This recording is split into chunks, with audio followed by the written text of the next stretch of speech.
Бұрынғы өткен заманда жақсылық жамандық атты екі адам болыпты. Бір күні жамандық жаяу жүріп келе жатса, артынан бір атты кісі жетіпті. Екеуі жөн сұрасып, қайда бара жатқанын білісіпті. Ол келген жақсылық екен. Сонда жамандық тұрып: "Жақсылық, сен мені артыңа мінгестіре кетші" депті. Жақсылық: "Олай болса, сен қазір мына атқа мін де, біраз жер жүріп барып түсіп атыңды байла да, өзің жаяу кете бер. Содан соң мен жетіп, атпен біраз жерге жүріп, саған тағы байлап кетермін. Сөйтіп баратын жерімізге кезек мініп жетейік. Екеуміз мінгессек, атқа қиын соғар" депті. Содан соң жамандық атқа мініп алып, сол кеткеннен жақсылықты есіне алмастан кете беріпті. Жақсылық шаршап, арып-ашып, кешке жақын бір күркеге келеді.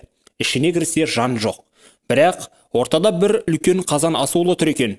Айдалада қайнап тұрған не қылған тамақ, дәм татайын деп, бір саусағының ұшын батырып, дәм татады да күрке төбесіне шығып жатады. Бір уақытта қасқыр, түлкі, арыстан үшеуі келіп күркеге кіріпті. Түлкі тамақты көре сала: "Ой бай, мына тамақтан біреу жепті" деп бай балам салады. Қасқыр мен арыстан екеуі: "Кім жеуші еді? Адам келетін жер ме бұл жер?" деп кейген соң түлкі сөзді доғарып, үшеуі отырып тамақ ішіп, әңгімеге кіріседі. Арыстан, қасқыр, түлкі үшеуі көрген білгендерін айтсады. Арыстан мен қасқыр түлкіге: "Түлкі, сен не көрдің? Не істеп, не білдің?" дейді. Сонда түлкі тұрып: "Мен бір жерден бір алтын көрдім. Пәлен деген байдың қыстауының қасындағы жаман қыстаудың ортасында бір сүйем жердің астында жатқан бір құмыра алтынды күнде қарауылдап, қарап келемін" дейді.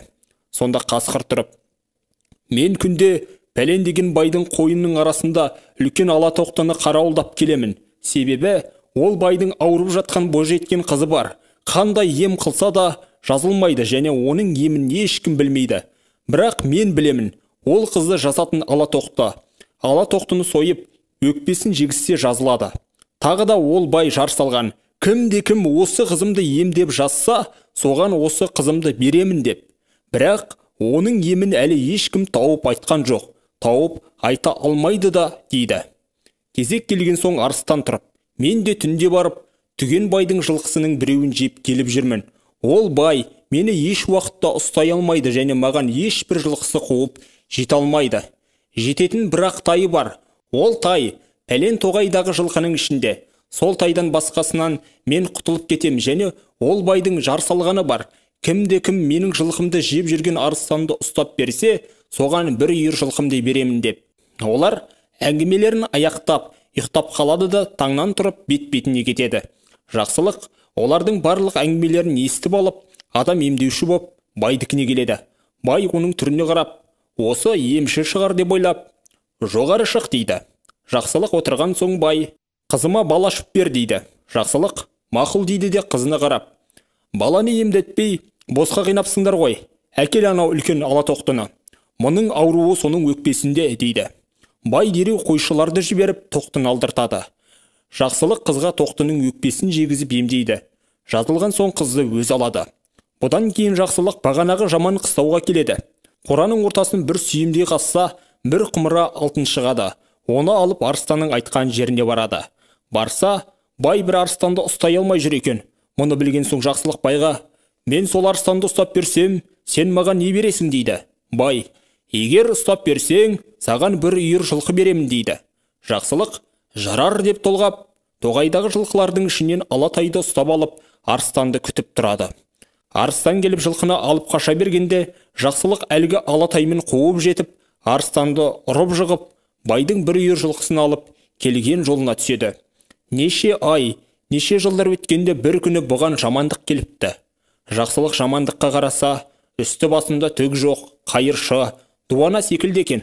Ол жақсылықты көріп: "Жақсылық жан, мен саған жамандық қыламын деп мұндай күйге ұшырадым. Енді сен мені адам қыл. Сен бұл мал мүліктерді қай жақтан таптың?" дейді.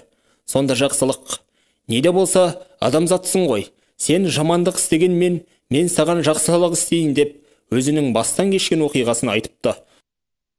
Содан соң тұрып: "Пәлен төбеде бір үй бар. Сен қазір соған жет. Оның ішінде асулы бір қазан ет бар.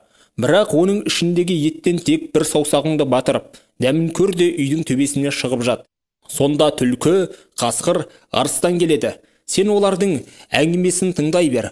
Олар кеткеннен кейін естіген сөздеріңді істесең, сен осылай боласың дейді. Жамандық жарайды дейді де баяғы күркеге барып кіреді. Жақсылық айтқандай қазан толы ет асулы тұр екен.